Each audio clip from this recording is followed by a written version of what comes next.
That's it. That's the end. I did it. I said the most controversial thing in the history of my channel. I deserve to be tried for my crimes against humanity, put up against a wall with a firing squad. What have I done? Why? I'm so sorry. I saw the trailer for Battlefield 6 and I got excited. I thought it looked absolutely incredible. And the first thing that I did was I went on Twitter, first mistake, and I said, do not pre-order. People didn't like that. I was hit with a wave of some of the most emotional, performative, and downright moronic takes that I have ever seen. Most of them I'll be sharing with you today. Some people thought that I hate Battlefield for some reason. Other people thought that I was specifically telling them what to do with their money. I don't care what you do with your money. If I'm going out and I'm saying something like, don't pre-order a game or just games in general, to be honest with you, man, that's just a reminder of a system that has burned us time and time again. This happened with Battlefield 2042. What's that Asmongold quote? Every single player backlash or uprising or whatever else is only a 5-minute cinematic trailer from being forgotten. That's exactly what's going on right now. It's recency bias more than it is anything else. We have seen this happen so many times in the past. Trailers, promotional material, especially for AAA games, rarely deliver on the promises that are given. And you guys know this. Everybody knows this. And I know how exciting it is to see a new game. And while I think that Battlefield 6 looks like a safe bet, my question is, why take the bet at all when it costs me nothing just to wait? Pre-ordering used to mean something, but year over year, the value has been just drained out of it entirely. And the crazy thing is that pre-ordering used to be part of the foundation of this industry, but that's just been destroyed. There's nothing in it for us anymore other than a couple of skins. Here you go. Here's your couple of cosmetics and a broken video game. So with all this risk and very little reward, my question is, why the fuck are we pre-ordering games? I'm going to start by saying that I think Battlefield 6 looks incredible. I've got a whole other video plan talking about EA and how we might actually be seeing a real turnaround over there, which is a crazy thing for me to be saying, especially on this channel. But I mean, you know, after releasing something like Dragon Age the Veilguard, that's enough to change any company. But Battlefield 6, everything about its reveal has been textbook perfect. Community feedback implemented, lessons learned, gameplay is looking sharp, first impressions are absolutely glowing from just about every single person that's played it. If you're a fan, it feels like there is a genuinely great game just around the corner, but that is all it is, a possibility, a strong maybe, and none of that is a reason for me to pay money for something that I can't play right now. Everything that we have seen, even the hands-on stuff, is all a part of a marketing push. It's been filtered, edited, and carefully presented to convince you that this thing is a smart investment. And let's be honest, we've been down this road before. Far too many times. There is a long, ugly history of pre-orders leading straight to scuffed launches. At best, you are paying for the privilege to beta test some broken game 2 months early. At worst, you're handing over cash in exchange for a few skins in the hope that things won't go sideways. So yeah, I'm hyped. Of course I'm hyped. I want Call of Duty to die, and I want Battlefield to be the one to kill it, but the cynic on my shoulder kicked in and tweeted out, do not fucking pre-order. And while some people got it, the rest, well, these replies made me lose all faith in humanity. Always pre-order what you love. Don't know why people are saying not to pre-order. It was actually brilliant. I like to pre-order the day before release just to get the free bonus shit. Too late, I'm gonna pre-order. I just pre-ordered twice. Don't tell me what to do. Bro, I just took 200 milligrams of zinc. What do you expect? I'm gonna pre-order Battlefield 6 just to piss y'all off. Worst advice ever, you're the problem with gaming. And this just went on and on. People retweeting, posting, sharing receipts of them buying the game. I guess these guys assumed that I was like rolled up in a corner somewhere, losing my mind. I don't care how you guys spend your money. I just don't see the point. And the fact that people would be responding to this with receipts like it's a badge of honor is just something straight out of idiocracy, especially the ones that are talking about how they're buying the game for skins. Guys, this is a first-person game. One reply really stuck with me, though. Somebody said, I see what you're saying, but I typically pre-order games I know I absolutely want, regardless of reviews. When I pre-order, it's more so I can pay and not have to deal or worry about it later when it's potentially out of budget or something. That hit me. I used to be in the exact same spot, up to my neck in debt, stuck with a dead-end job, barely scraping by. The only thing that I was looking forward to was playing games just to escape. And even though I couldn't afford it, I still would pre-order games because that anticipation, that promise of joy, it was all I had. But that's also what makes us the perfect targets. These marketing campaigns are built to exploit that hope. They sell you relief, they sell you comfort, and they know exactly how to do it without delivering anything real. Because the truth is, when you pre-order a game that hasn't even gone gold, that doesn't even technically exist in its final form. All you're buying is a receipt and a feeling, and that's just not enough anymore. It's not fair to us, not with how much money they are asking us to pay for these games, how little you actually get, and how often the end result isn't what was promised. Pre-ordering used to serve a purpose back when games were physical and stock was limited. If you didn't reserve a copy, you might spend all day driving around from store to store just to come up empty. We used to put $5 down on a copy, not pay for the entire thing in full. It used to be a reservation, not a financial commitment, and it used to mean something. Pre-ordering was an event. Midnight launches were peak gaming culture. I remember lining up for Wrath of the Lich King, Gears of War, Halo, Call of Duty, calling my friends, grabbing food, staking out our spots in line. Stores were running giveaways, trivia, and tournaments. It was a celebration, and you actually got something out of it. T-shirts, posters, keychains, figurines, collector stuff that you could hold on to. Something to mark the moment, because that's what game releases used to be. Something to remember. Now that's gone. It's dead. It's buried. And while I totally get and support people wanting to pre-order and support physical games, digital has completely killed the culture and value. Games don't run out of stock anymore. You can just download them day one. Most local game stores are completely gone by this time. Big retailers aren't doing midnight launches anymore. And the only way that you're going to get any type of physical merch for supporting a game is if you're dropping $100 or more on a collector's edition. Or in the case of Diablo 4, even a collector's edition doesn't even include the game.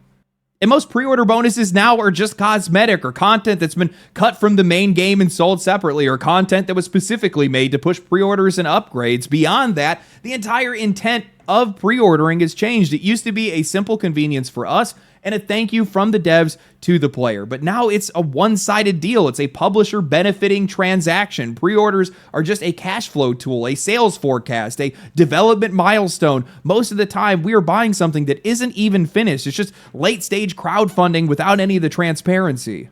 I mean, do I even have to say Cyberpunk 2077? Yeah, the game redeemed itself, but at one point, that game had the world wrapped around its finger. I think I pre-ordered the game the minute that it hit the store. Every reveal, every trailer, gameplay snippet, behind the scene, closed doors, previews, it all looked perfect. This was the developers of The Witcher 3. There wasn't a single red flag, and then it dropped, and it was a total nightmare. Unfinished, broken, it didn't deliver on a fraction of what was promised. It became, at the time, the clearest example of why you don't give these companies your money until you know exactly what you're getting. No Man's Sky, same story. Redemption later, disaster at launch. Aliens Colonial Marines, previews, hands-on, and early reviews were all based on content that didn't even exist in the final game. It was all curated specifically for the reviewers to sell the game for them. Then we have Battlefield 2042, widely seen as one of the worst entries in the franchise, and just like Battlefield 6, it promised a return to form. Dynamic weather events, 128 player lobbies, next-gen destruction, big callbacks to Battlefield 3 and Battlefield 4 to tug at your heartstrings, but the beta and the release revealed all. Buggy, unpolished, core mechanics missing. The new specialist system replaced the class system and pissed off just about everybody. The game was such a letdown that weeks after launch, players started circulating a change.org petition demanding refunds across all platforms. Now, I've only listed a few, but there is a long list of games that have burned players, and there just really isn't any benefit for players to pre-order anymore. And honestly, I don't even see the benefit for studios and publishers outside of capturing your money early.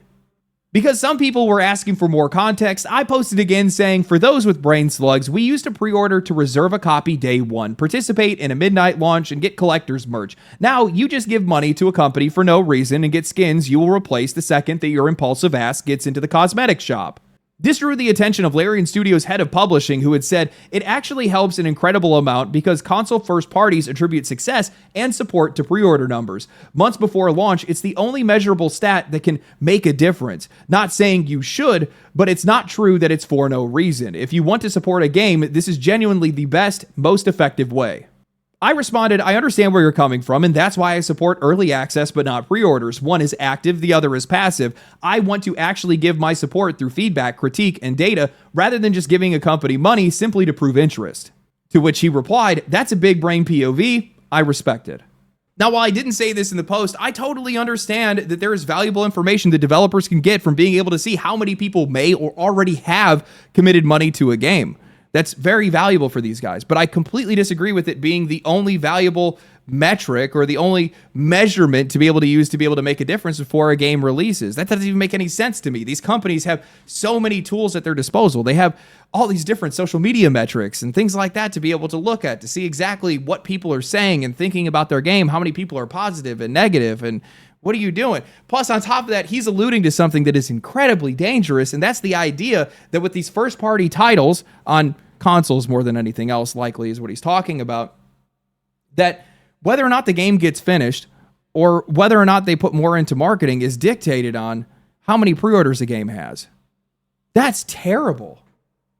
What do you make that make sense? You're investing hundreds of millions of dollars into a game. You get it to the finish line, and then now you're looking at pre-orders and deciding whether or not you want to finish it or put more marketing into it?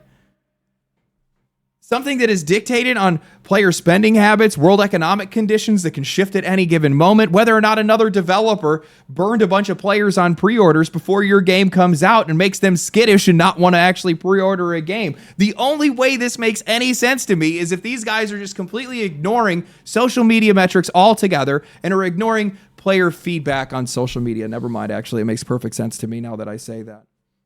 There just isn't anything in it for players anymore. There's no value in it for us, and there's so much risk that's associated with it.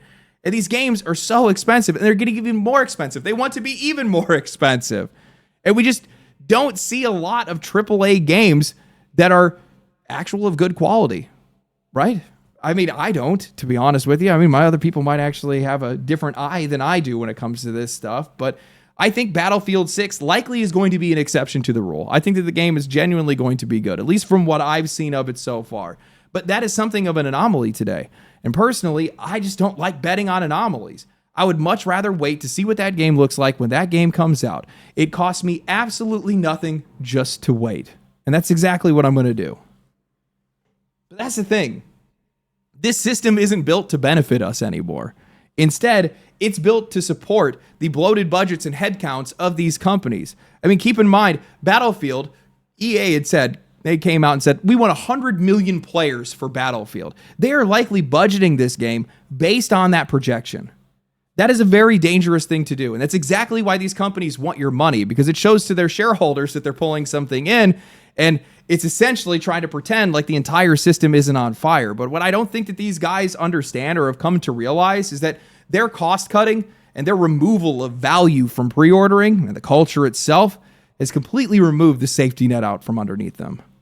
Now, I've had this theory for a while now about why so many high-profile games flop, why studios keep getting shut down, and why it feels like every single new release has everything riding on it. And I think it's because AAA publishers accidentally destroyed pre-orders while still relying on them to survive, and they also are designing their games for day one sales. And yeah, I know that this entire video is about not pre-ordering, but let's be honest, we're just not seeing them at the scale that we used to anymore. People are pointing to Battlefield 6 topping the Steam charts like it's some kind of proof that pre-ordering is still alive and well, but what's actually happening right now? I mean, the last big game release that we had was Expedition 33 back in April. Wu Chang Fallen Feathers could have been the next one, but performance issues kind of tanked that game's sales. Nothing else is selling right now. So, of course, Battlefield 6 is going to look massive because it's not up against anything.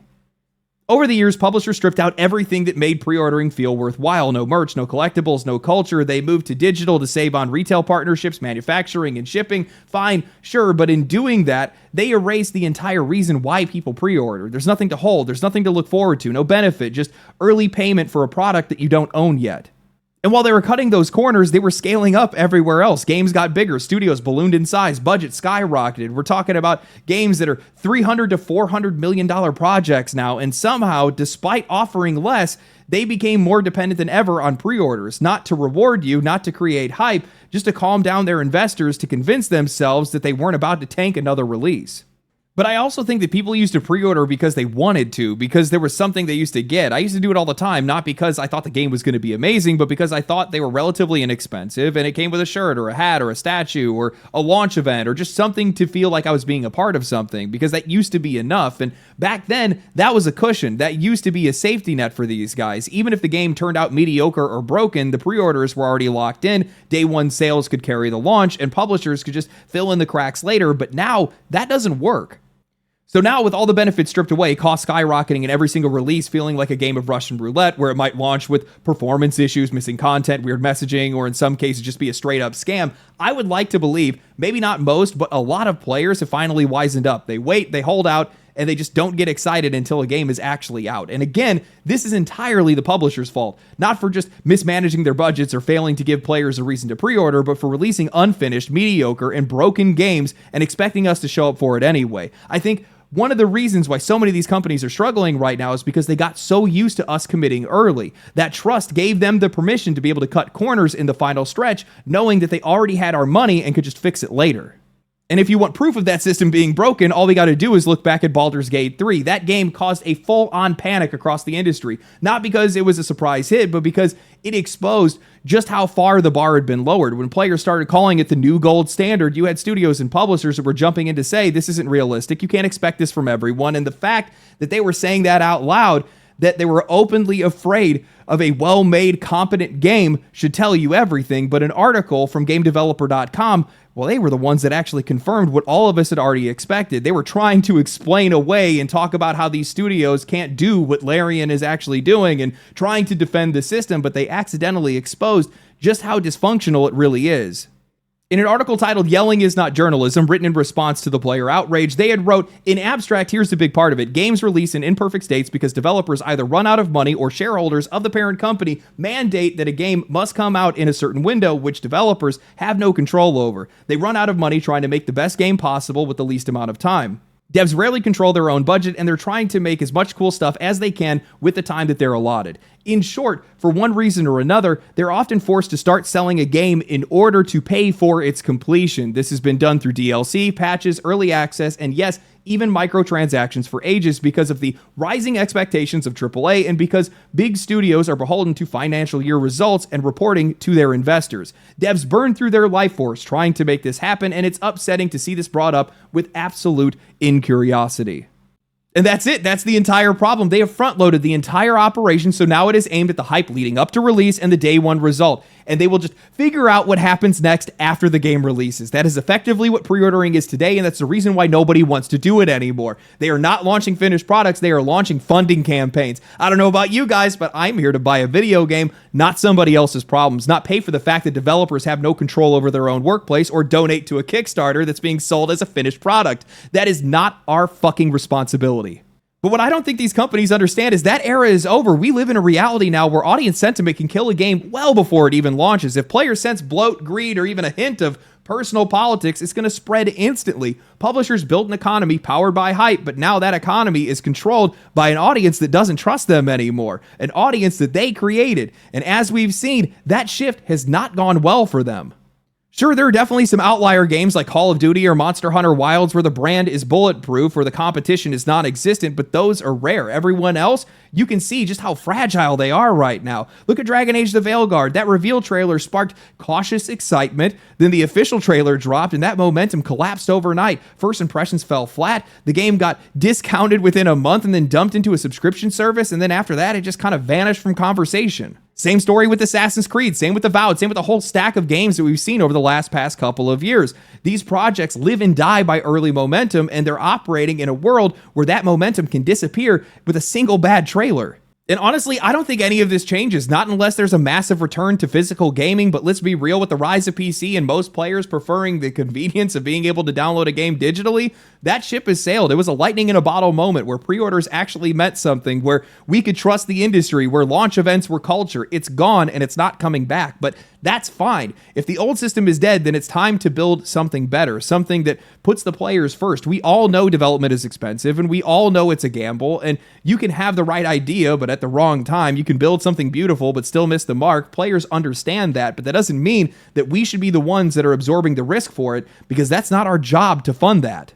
I think that's one of the reasons why Expedition 33 worked out so well. While the game was absolutely incredible, the developers never assumed that they had a hit. They knew that they were unknown, so instead of pushing deluxe editions and cosmetic bundles, they just gave players a reason to trust them. A 15% discount for pre-ordering. No strings, no bullshit, just a fair trade. Support for savings. And honestly, I'll take that over a batch of skins any day, and I think that's the direction that the rest of this industry needs to start heading in. I think that discounts before release is the best step forward. I think that it's obvious by now that this industry, no matter how much money they make, they're never going to detach from the teat that is their shareholders. And if that's the case, well, then you need to start giving players a reason to support early, a real reason to support early. And when I see a publisher discount a game before it's released, I don't think that that's a sign of weakness. I think that's a sign of charity and trust more than anything else. And it's a practice that I support. I mean, I do not pre-order games. I pre-ordered Expedition 33 before it was released, specifically because I saw it was 15% off, and I want to support that practice. I want to see that more often. And I'm going to catch some real heat for this one. AAA live service games, I think that they should go on discounted early access years before they even release. I think that Baldur's Gate 3, while not a live service game, proved that you can put out a AAA release, give players a vertical slice of the game, a very small slice of the game, test within it, give them a discounted price for it, learn to make the game that players actually want to play, get valuable data, valuable feedback, as well as funding to continue the development of the game. And then once you've made the game they want, well, then you release all of it in one big drop and make a big splash. I think that can work out for a lot of these companies. I know some people are like, oh, these companies have as much money as they already need. Believe me, I know, but I don't think we're ever going to get around that, to be honest with you. You got to speak on their terms when it comes to some of this stuff. Beyond that, I want to see customer loyalty programs and digital returns. LD, what are you smoking? Hear me out, okay? Hear me out. Stop Killing Games has made some serious momentum. I think it's actually going to make an impact in one way, shape, or form. And players need to feel like their money is worthwhile, that their investments are worthwhile. And the best way to do that is through loyalty programs and being able to trade in or get value for games that they don't play anymore. So when I look at it from a developer perspective, the easiest thing for these guys to do is put in a code showing that you played the last game that they had, individual by key, and get 15% off in the next game that they make. Easy. That makes me want to continue to support your games because I'm constantly getting value out of that. And I feel rewarded for doing so. And I feel appreciated for the money that I spend on your games. Beyond that, when it comes to a game that you're finished with and you don't want to play anymore, well, you have like some type of digital, buyback program. You recycle the key. The player gets a little bit of money. That's a win-win in my opinion. As it stands right now, when I look at this industry, the biggest issues that we have is that it's constantly leaning towards a one-side relationship where players are getting less and less and we're taking on more and more risk, while the publishers are getting the lion's share of just about everything. And with how oversaturated this industry is right now, and with how many options that we have today, these companies have to start giving us reasons to buy their games outside of it just being a good game, because I don't think that that's going to be enough. And also, I don't think players trust them enough for that to be enough.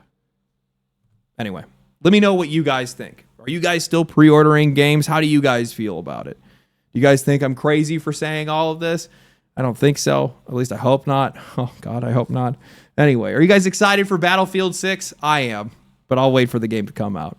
Anyway, hope you guys enjoyed the video. If you guys did enjoy the video, like the video, subscribe to the channel, share the video with your friends. We're almost at 400,000 subscribers. That's crazy. Thank you guys for that. Follow me on Twitch. Follow me on Twitter. I'll catch you guys in the next one. Stay cool, stay righteous, stay safe.